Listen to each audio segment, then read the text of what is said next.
Hi everyone, welcome to the first ever episode of Movie Pills when we're gonna be talking everything about movie related. My name is Rafael and today I have a special guest, Jose Jimenez, that's also a movie enthusiast. How are you, Jose? How's it going, Mr. Rafael? I'm very good. Thank you for inviting me here.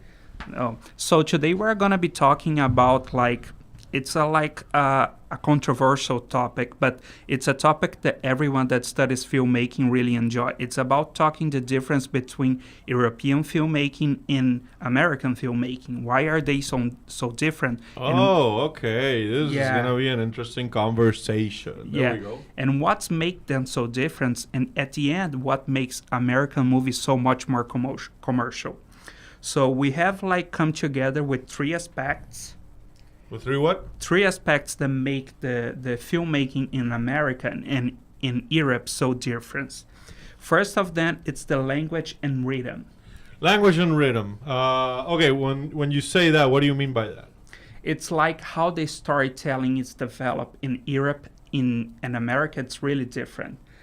Okay. Yeah. Go on. So the experience that European movies, they try to convey is there's almost no plot to the history. You're not watching like a full arc.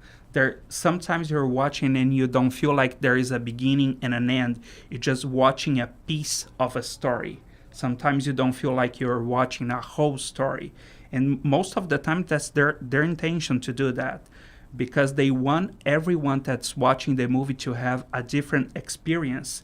And they want you to pay attention to every single detail. And the movie is not all about the dialogue and about the trouble and the plot twist or even the plot. Sometimes you leave the movie theater in Europe feeling like there is no plot twist there. You're just like watching someone else's life for 1 hour and a half. Do you agree with that, Jose? You know what? I've seen I have to say that most of the European films that I have watched, they always have some sort of, they do follow a structure, like a storytelling structure. What I have noticed is that there is a middle, there's a beginning, a middle, and an end. Maybe it's not as clear cut as it is with American films.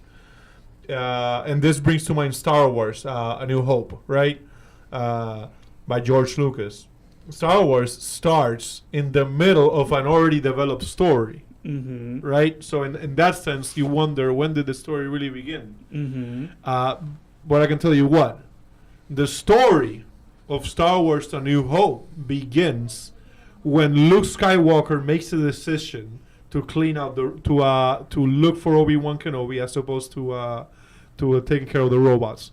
What I will I'm gonna come back from that tangent, because what I'm trying to explain here is that, be it that you're in half of the story, or be it that like a lot of these films might begin in a story that has already been developed, but there's always a story within that story, and it's the story of how these people come together.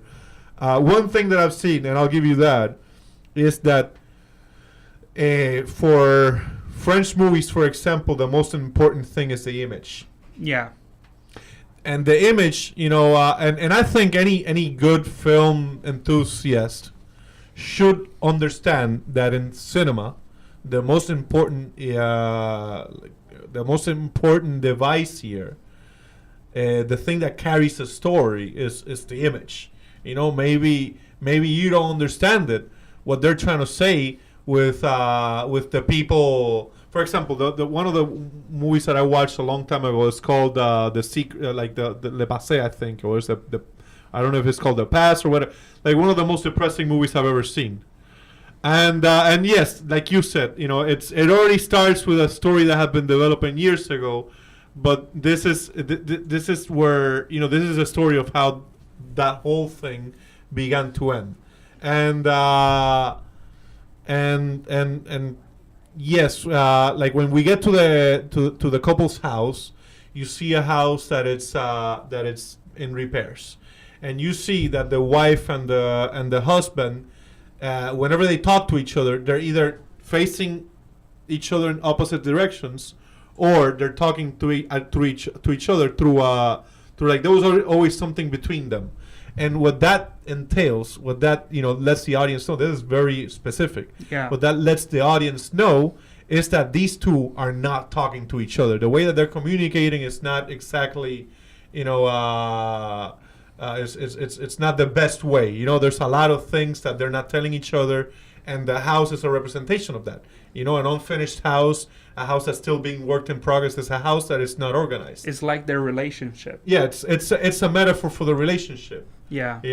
But I don't know if I agree with the point that sometimes they have no plot. At least in my experience with most European movies that I've seen. Now, granted, I don't watch European movies all the time, Mm-hmm. but I can tell you that maybe for us Americans it's a little harder to understand because we're so used to the glitz and glamour of Hollywood. Mm-hmm. But don't get me wrong, there's American films that go toe to toe with those with in terms of telling the story through images, that are just as rich and as powerful through the use of image as those as their European counterparts.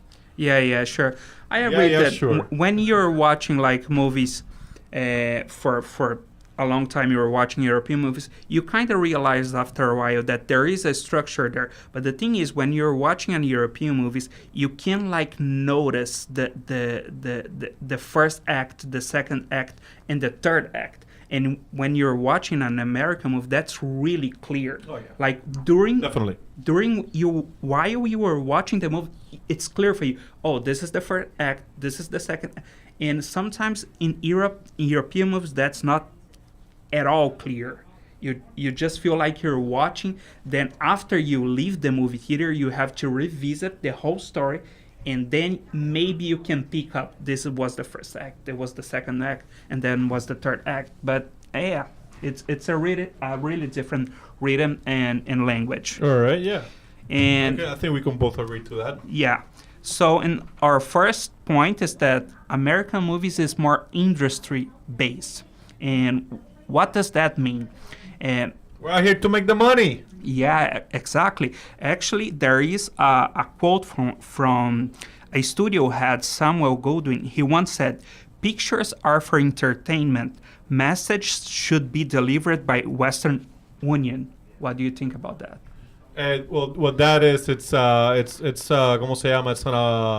It's he's being an apologist to the industry, to the film industry as we know it. But I have to say, I mean, I am a firm believer that you can do both. That you can have a quality product, and it can be entertaining as well. And you know what? I'm not gonna say one is better than the other because there's different, for different purposes you watch. Like for Sure. example, it's like people that marry themselves to a single, like a style of music. They're missing out on all the other different styles. And I think the same thing can be said here. Of course, what they're trying to do is they're trying to get people, they're trying to get fill up butts in the seats Sure. whenever they go. Like if you go to watch any of the Disney movies, they're very simplist. They're very simplistic, but and it's never. If you notice, it's never about this story. If you go to a Disney movie, right? And by the way, if you are a grown adult and you go watch a Disney movie by yourself, your name belongs in some sort of watch list. That's just my opinion. But but I have to say that whenever you go to watch, for example, a movie like Star Wars or a movie like any of the Disney animated You're movies. really a fan of Star Wars. No, it's just that it's I was when I was younger, but anyhow, like it's all about the movie going experience. If you go to like I guarantee you, go right now to the next Disney movie that comes out. Please, take your nephew or something so that you don't look, Weird. suspect. But go and really and you might be telling yourself, oh, it's just a Disney movie, whatever. You're gonna be hooked. You're gonna be hooked with the colors, and you're gonna be hooked with the sounds of it, and everything is a stimulating experience. Mhm. So it might not be always about the story; it's about the experience. And that's why I think, in a way, people all around the world look forward to these, big time commercial movies because they know it is part of their industry to know what the audience wants. You get what I mean? Yeah, I do. I think that's the difference, because why does this happen in Europe? It's because they don't have an industry behind it. Most of the times, filmmakers in Europe, they are making movies just out of love. They are not Yeah. expecting anyone to see. There is no one behind them. There is no one financing them. So they are making the movies out of love. And sometimes when you talk to European directors and European filmmakers, they don't really care if someone is gonna watch it or not. Yeah. And in America, since we have like a huge industry, it's all about Being making able to market the movie. Yeah, and as a teacher once told me, we are seat warmers.